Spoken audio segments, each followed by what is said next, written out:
Oklahoma Gardening is a production of the Oklahoma Cooperative Extension Service as part of the land grant mission of the Division of Agricultural Sciences and Natural Resources at Oklahoma State University, dedicated to improving the quality of life of the citizens of Oklahoma through research-based information. Underwriting assistance for our program is provided by the Oklahoma Department of Agriculture, Food, and Forestry, helping to keep Oklahoma green and growing. Today on Oklahoma Gardening, host Casey Hentges creates an inexpensive box garden with a built-in greenhouse that lets anyone grow some cool season crops. We travel to the OSU Cimarron Valley Research Station in Perkins, Oklahoma, to look at the wide variety of fruit species that they are growing in their fruit tree demonstration garden and harvest a few tips for success for our own fruit trees. And Barbara Brown will extend our herb harvest by freezing our basil.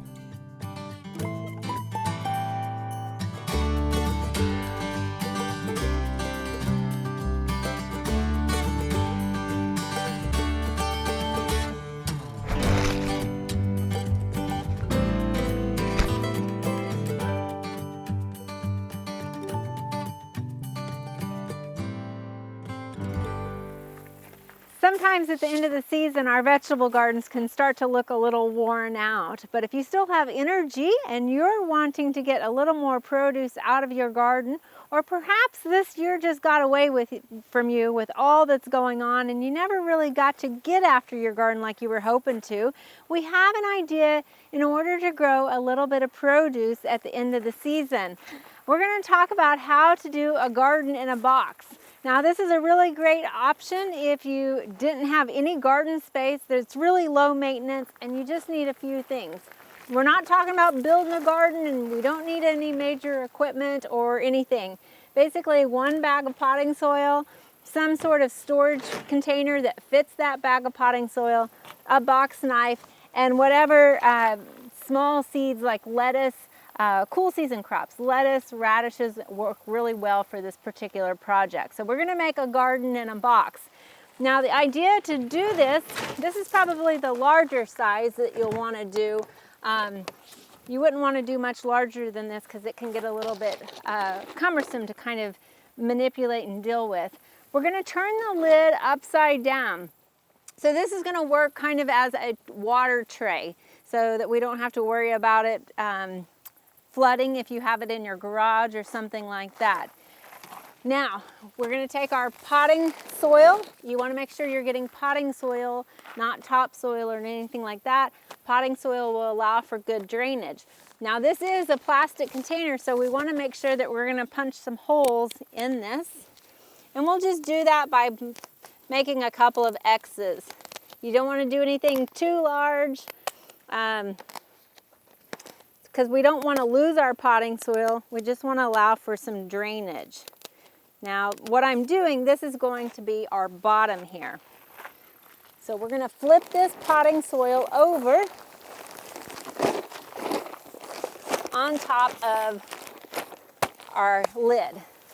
So what we're going to do now is just kind of follow this line here that actually is on the potting mix, and we're going to go ahead and cut a square out. You don't want to get too far off into the sides because the weight of the soil will sort of open that up a little bit more.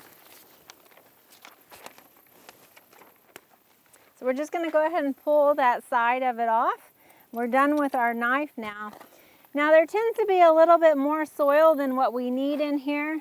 So we're going to take and remove some of this potting soil. You can see how that side will want to expand down a little bit, so that's why you don't want to cut that plastic down too far. Now, there are some seeds that you want to use over other seeds. Obviously, because we don't have a lot of root space here, you probably don't want to use carrots. You might be able to get away with some of the shorter variety carrots. Radishes probably would work fine in here.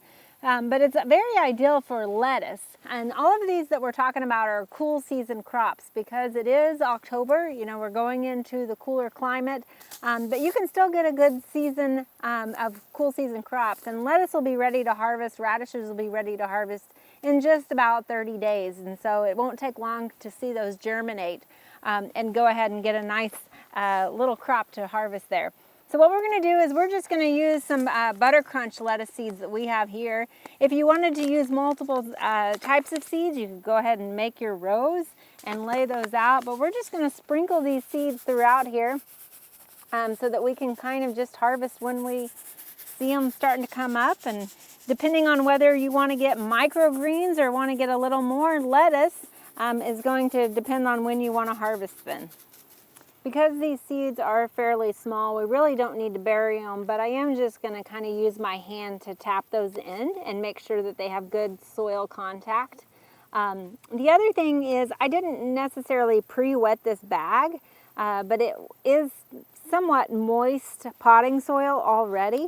The seed is fairly small, so we are going to go ahead and water those in next, just to again ensure that contact with the soil and to go ahead and start that process of wetting the seed and initiating germination. So while almost any container will work for this situation, you do want to make sure that it is a clear container. The lid can be colored, of course, but you definitely want to use a clear container. And in fact, if you have a container that doesn't have a lid anymore, you're missing it, then that container will work just fine. You don't necessarily need this tray underneath it. The reason why we need a clear container is so that we can now put this on top of our garden bed here that we've created.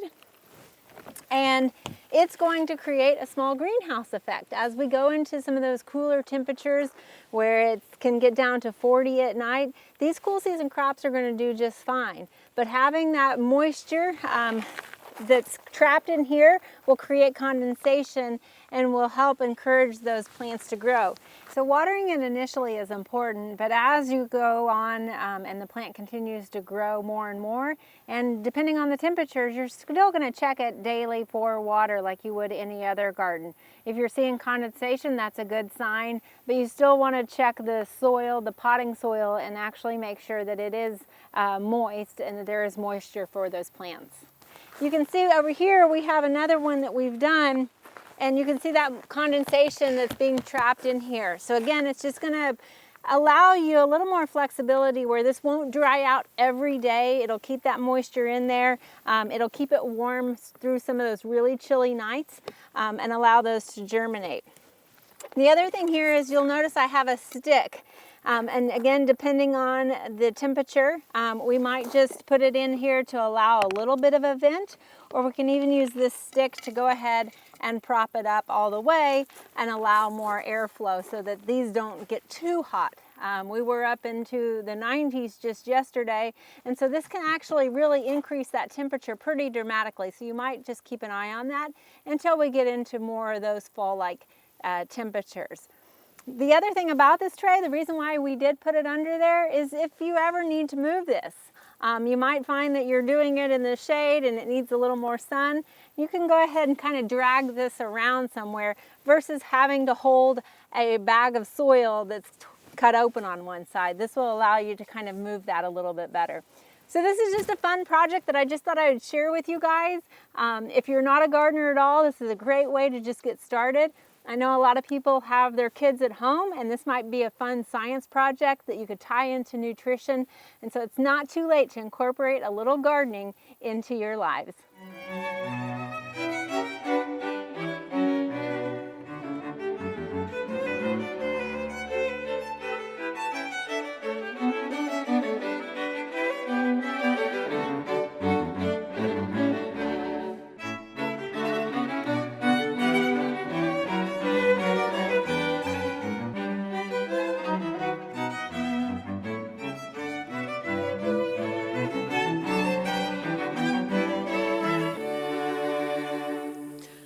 I'm Becky Carroll, and I'm the Associate Extension Specialist for Fruits and Pecans.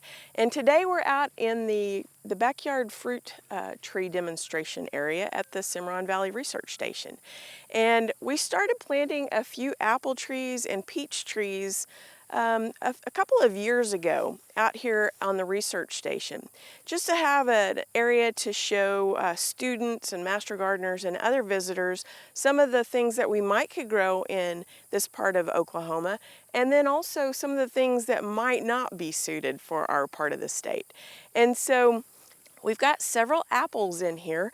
I wanted to just mention if you have a Honeycrisp apple in your yard and you start to see some strange looking coloring on the leaves, this is actually, it's called Honeycrisp leaf mottling disorder, and it's actually a buildup of extra starches in the leaves, and it's found on young Honeycrisp trees or Honeycrisp apple that don't have a lot of fruit. And so once these trees start fruiting, those starches will be redistributed and the fruit will use some of that. But right now, since these are just planted this past year, it's showing up on some of these leaves as this mottled area. When I first saw it, I was afraid that we had some type of herbicide injury, but it's actually just a disorder that's found on Honeycrisp apples.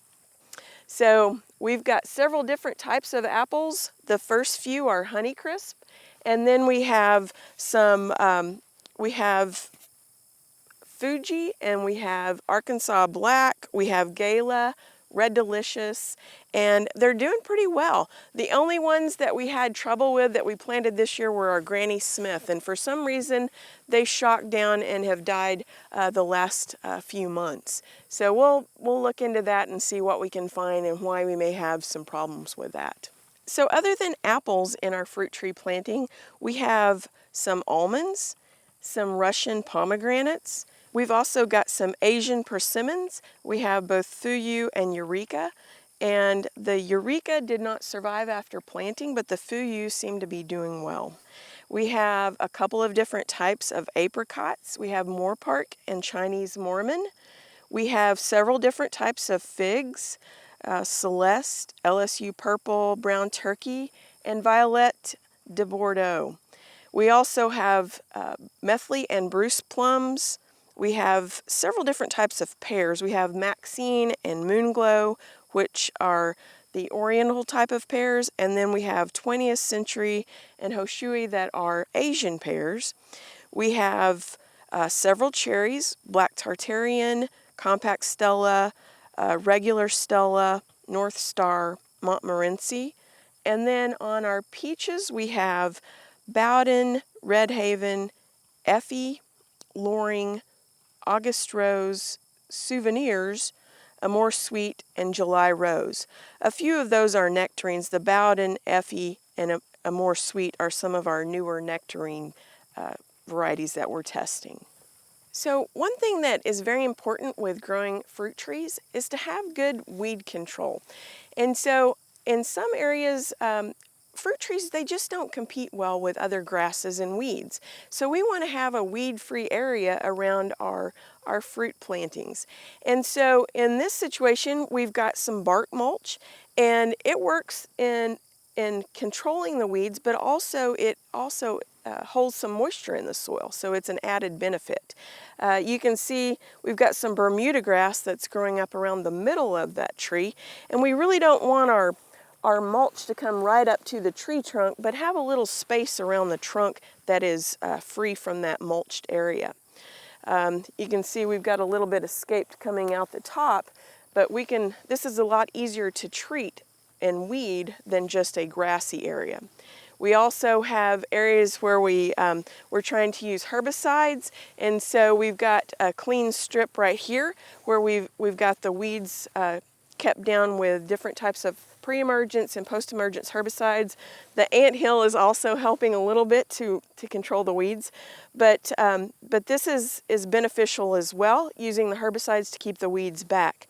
We also are trying these little rubber, I think it's probably made out of recycled tires or something, but it's a little bit smaller. I would rather have an area that's about 4 to 6 foot that is keeping those weeds back, but this is better than nothing. So any type of weed control is really going to benefit the tree's growth and production. They'll start producing sooner, and the tree's going to grow much better with less weed competition. One fruit that I'm kind of partial to, it's kind of been my pet project the last couple of years, has been figs. And in the northern part of the state, our figs usually die back to the ground and they have a growth habit more of a bush than a tree. In the southern parts of the state and in the southern states, they grow into small trees. But in Oklahoma, more than likely they're going to die back to the ground, and then new shoots are going to emerge when it gets warmer in the spring, and each year they're going to get a little bit bigger, more shoots are going to come out. But this is a pretty common height for a central part of the state. And this one is a brown turkey, but we also have Celeste and Violette de Bordeaux. You can see that leaf structure is a little bit different. The one thing about figs is they don't have a lot of pest. They have a really strong aroma to the leaves, and I think that may help with keeping the pest population away from the plants themselves, because they smell quite strong. The fig itself, if they don't die back to the ground, they will fruit a breba crop in the springtime, and you can see they'll set a fruit at each one of these leaf nodes, and so they'll be up and down the entire shoot with new little figs.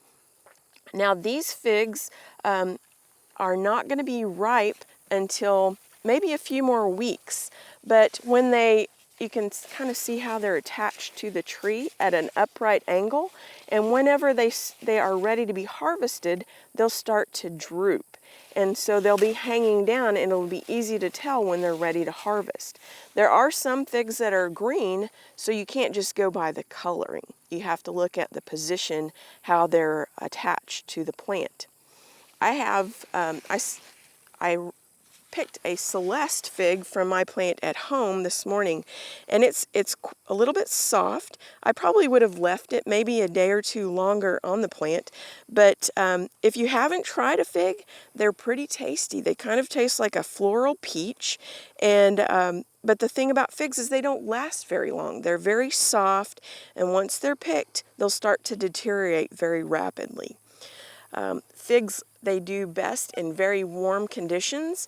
They like full sunlight, and you can almost watch them grow when it gets really hot.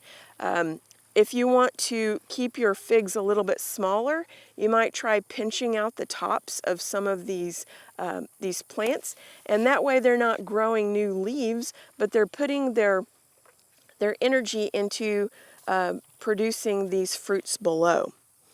Now when I picked this, you might notice it's dripping a white substance. That's called a latex. Some people can be quite allergic to that, so you need to be careful, and if you know that you're allergic to it, you need to wear gloves when you're working around the fig plants. When you harvest the figs, they may have a little bit of that latex on the tip as well. But not everyone's allergic. I'm not, but some people may have a reaction to that as well. Figs are kind of not adapted quite as well as some of our other fruit trees, but they make a very interesting landscape plant, and they have some really tasty fruit. So I really enjoy growing them, and I'm trying several different new varieties, trying to find one that's a little bit more cold hardy that might work better in our conditions. Normally, if we get below 17 degrees, we're going to have that top portion of the plant die back to the ground. One thing about figs is they can be grown in containers pretty easily, and so you can grow them outside, store them in an area that's not going to get too cold, and you don't want to keep it heated, but maybe in a garage or an outbuilding that doesn't get below that critical 17 degrees temperature, and then you can bring it back out when it starts to warm up in the spring, and that way your plant's not going to die back to the ground. You can keep it in a container, and it needs to be a pretty good size container, but it's one way you can grow figs and keep them alive all year. So if you're interested in learning more about backyard fruit trees, you can follow my Facebook page. It's at Oklahoma Fruit, and I try to post things that I'm seeing out here in the demonstration plot and in my backyard as well. Love to hear what you're doing in your situations. So if you have comments you'd like to add to the Facebook page, I'd be happy to post those as well. We also have several different fact sheets on growing peaches and apples. You can find them on, you can find an apple and peach variety sheet. There's one that is for home fruit planting guide and one on pest management as well. So be sure and check those out online if you're interested.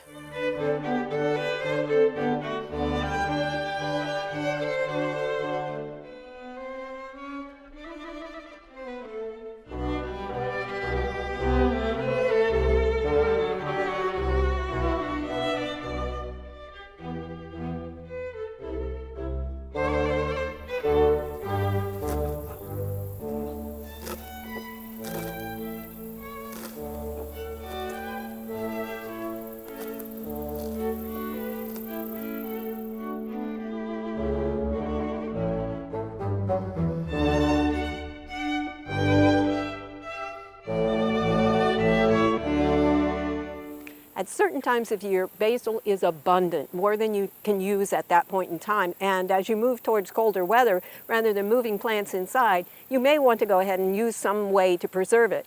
Now you can easily do that by freezing. Most common is drying, but freezing works particularly well with some of the milder flavored herbs. Basil is a good example, parsley is another one. And so what you do is go out and harvest, bring it in, preferably before it's floured when it's going to have a better taste. Make sure you wash it and then make sure you dry it well if you're going to preserve it in oil. If you're going to preserve it in water, the drying step is not as much, it's not as critical. Here I've used a salad spinner, but you could also pat it dry depending on how much you're working with. One method may work better than the other. This one is basil, and as you can see, I've already washed it, dried it, and cut it, and it's already starting to turn dark, which is one of the reasons we want to move as quickly as we can when you're working with basil, because it does go black. So two of the methods that we have to do this are, actually there's 3 or 4, but I've got an ice cube tray that I pretty much dedicate to using with herbs, because it's going to absorb some of the flavors of those herbs, and using it for chilling water later or soda is not going to be quite as nice. And what you're going to do is, I've got each of them filled about halfway, and you put about a tablespoon to 2 tablespoons of water in each of the little cubes. And you'll find that basil that's frozen has a much fresher flavor than basil that is dried. So this is a nice way to go, whether you're doing it in mass, or if you're doing some dried, that's great too, but doing some of it this way is a good plan. All right, so these you would fill up all the rest of the way, and when you get them all filled, you stick them directly in the freezer. Now you'll notice that some of them are still sticking out of the water a little bit, and we're going to handle that when we come back tomorrow. These will be frozen solid at this point, and we're going to take some water and we're just going to pour water over the frozen cubes, and that will add water to the top. That will cover it the rest of the way and seal it. You let that freeze for a few hours until it's solid, and then you can bag it up like this. And you have, in this case, parsley, but because I did this one yesterday, but you have herbs that you can throw in. These don't work well as a garnish. They don't work well for eating fresh in many ways, but they do work great in cooking. The problem with doing it as a cube is now you have to let it thaw. If you're making a soup, no problem, you just throw it in and it melts. But if you're making a sauce, this kind of thing doesn't melt evenly, and so you get either the sauce becomes overcooked, or it takes too long to cook because you've thrown ice in there. So we have an alternative method, that a couple of them actually, that work very nicely as well. So what I have is, we take oil, take about 2 cups of the herb that you want to work with, and pour oil over it, 1/3 to 1/2 cup. Now when you're cooking with it, you're going to have to take that into account, that there's oil in there too. Just stir those together well until they're blended, and then you have a couple of ways that you can pack it. One is to pack it into a nice canning jar. Again, I wouldn't use plastic because of the ability of the herbs to absorb flavor, and also for the ability of the herbs to take their flavors, somehow get out of the jar and flavor everything else in your freezer. But these, you can see, because it's oil, it never freezes solid. And so you can always pull some out. Again, this is parsley, but you do the exact same thing with the basil that we have here. And then you can take out what you need. It may freeze a little bit more solid than this because I'm outside, we've had it out with us for a little while and it's softened up a little bit. Then this is going to go directly into the freezer, and that works great. Just make sure you label it. Another alternative that might work better for you is to take that same mixture and freeze it into a bag flat, getting as much air out of it as you can as you freeze it. Again, this won't freeze solid, so you can just take out, break off, spoon out the amount that you need, and it adds to sauces and that kind of thing extremely well. So those are 3 quick methods that you can use to preserve herbs by freezing. It's a great way, gives you a fresher flavor, and it's nice to have something like that that makes summer come back in the dead of winter. I hope you'll try it. For Oklahoma Gardening, I'm Barbara Brown.